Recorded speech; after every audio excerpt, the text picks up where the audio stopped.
जी August 1 आज संबलपुरी दिन संबलपुर रे पालन हेउची संबलपुरी दिन सेथिपाई उत्सव मुखर सहर भाषा साहित्यर पुरोधा गुरु सत्यनारायणकर बहिधा जन्मदिन को संबलपुर दिन भावरे पालन करुछंती पश्चिम ओडिशावासी।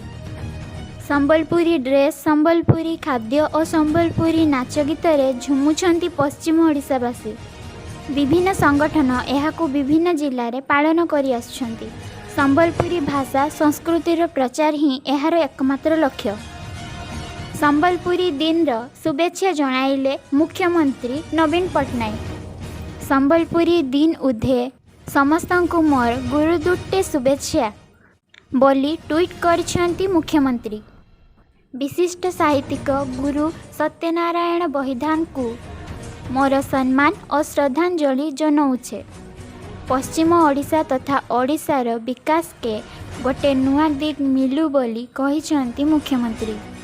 और यही दिवस पालित अवसर केंद्रमंत्री धर्मेंद्र प्रधान एक वार्ता जरिया पश्चिम ओडिशावासी को शुभेच्छा जणाइछंती।